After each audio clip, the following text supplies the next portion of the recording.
Gentlemen, I'm honoured to be speaking with you once again as we have big news coming out of Central Asia. This is the second country in this past week that has introduced their own golden visa program. First it was Uzbekistan and now Kazakhstan is following in the same footsteps. On the 30th of April of this year 2025, the Kazakh Foreign Ministry officially announced on their official government website that they're going to be introducing their own golden visa investor program in order to incentivize people to start investing in Kazakhstan, and this is actually headed in the perfect direction. I really agree with this. Anytime a country introduces more methods of you to be able to invest or perhaps immigrate to a country is always better. However, in the same principle to that of Uzbekistan, for me personally, the price range for this golden visa program does seem to be quite excessive and extortionate, as if you want to qualify for the Kazakh golden visa program, you have to invest a minimum of 300,000 American dollars into either a local Kazakh company or a local Kazakh security based in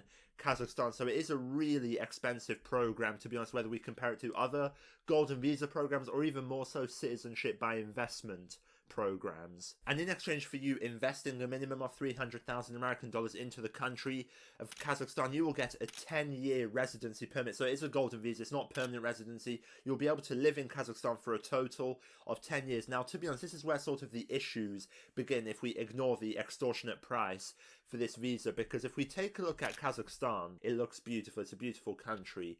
But if we think about it in regards to citizenship diversification, which is one of the primary goals that I distribute on this channel, we can see that Kazakhstan isn't really a country where citizenship diversification is a major player. Because you can actually qualify for Kazakh citizenship after 5 years of basic residency, not 5 years permanent residency, 5 years of basic residency if you want to emigrate to Kazakhstan. Naturally, if you do this visa program, allow you to live in Kazakhstan for 10 years, and if you do the 5 years, then you could technically qualify for the passport. Also, it will be a total of 3 years if you're actually married to a Kazakh citizen. So that is a loophole. If you are someone who is married to a citizen of Kazakhstan and you want to get Kazakh citizenship, it will only be a residency requirement of 3 years for you. If you're not married to a Kazakh citizen, if you're married to someone else, or maybe you're single, right, whatever your situation is, it'll be 5 years of residency minimum. Although I would recommend that everyone always take the residency period that they describe with a grain of salt, because you never know how long it would take for the application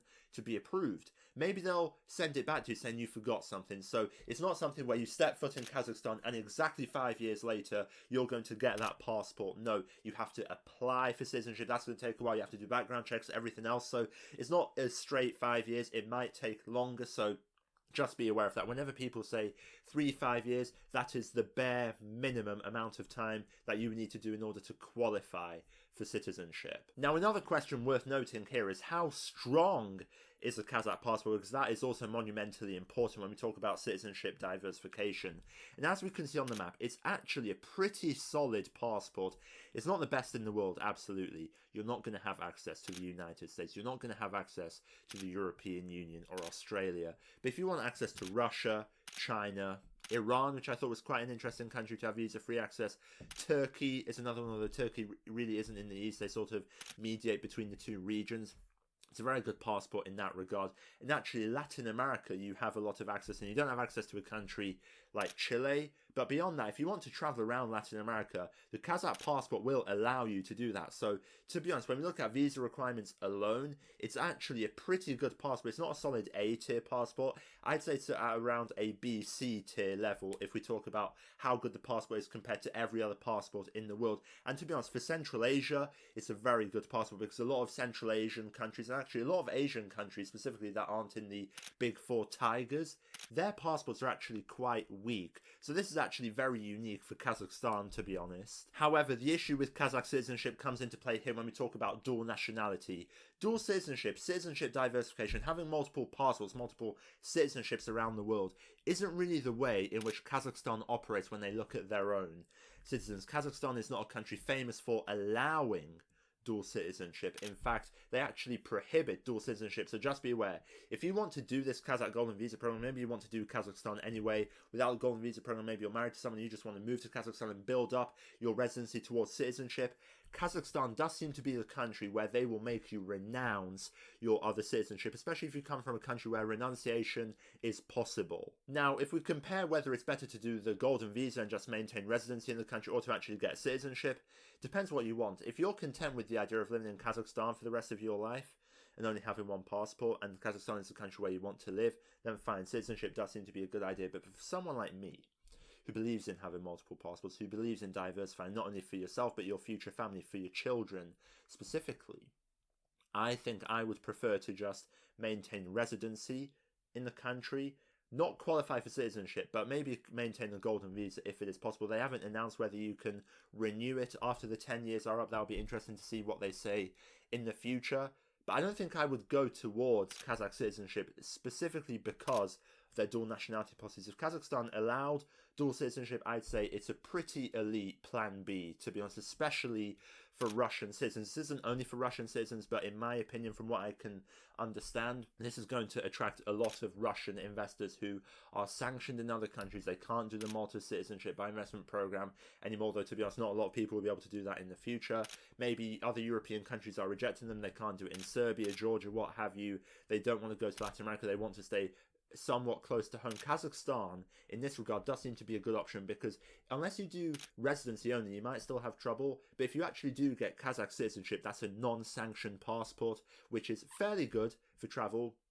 A little bit weaker than the Russian passport, but still pretty good. To be honest, you only are missing about a couple of countries, to be honest. So I'd say Kazakhstan is definitely designed to be a good plan B for Russian nationals, but it isn't only Russian nationals. I believe anyone can do it. They haven't announced that there are any blacklisted nationalities as of now. So I think this is actually a pretty good plan B, especially if you come from a country that is under sanctions or what have you. Or even if you're just interested in Kazakhstan, it's a good country to take a look at. Now, to be honest, I said this in the beginning, but for me, this golden visa program, in the same manner as that of Uzbekistan, is a little bit extortionate in regards of the price. I believe that $300,000 for a 10-year residency with no dual citizenship allowed. A pathway to citizenship, yes, but you don't get citizenship immediately in about a year or so, as many other countries around the world do. I don't know if Kazakhstan is the best country to do it. Would I do it personally? Because if we think about that amount of money, 300,000 American, where you would gain access to Kazakhstan, fine, but you're not getting a passport immediately. You're going to have to live there for 5 years if you want citizenship, and then they're going to make you renounce your other passport. Whereas you could do, in that price range, both the Vanuatu citizenship by investment program and the Nauru citizenship by investment program. I know they have a bad reputation, or you could do a couple of the cheaper CARICOM citizenship by investment programs where you actually get a passport, not just a 10-year residence. You actually get permanent living rights in the country and you can travel as a free citizen. Me personally, I know Vanuatu has a terrible reputation. I know the Caribbean community is being threatened by elitist Western countries of cutting visa-free travel. But for me personally, I would always look at it as, okay, can I get a passport here? Will they allow me to maintain dual nationality? So in all honesty, I think for that price range, I personally would first be more incentivized to look at Vanuatu and Nauru respectively, because I can get 2 passports out of that, and it's actually cheaper in total in regards to the investment price than the Kazakhstan golden visa alone, which will only grant me 10 years of living in the country. Now that's still good, but if we compare it to other countries around the world, I do think there are many better options out there, to be honest, where you can actually get full-blown citizenship. Let me know what you think about the Kazakh Golden Visa program. Do you agree with my points that I've talked about in this video, or do you have a different perspective on the program? Let me know down in the comments below, and if you enjoyed this video, be sure to hit that subscribe button, and I'll hopefully see you in the next one. But until then, eternal victory to the free people.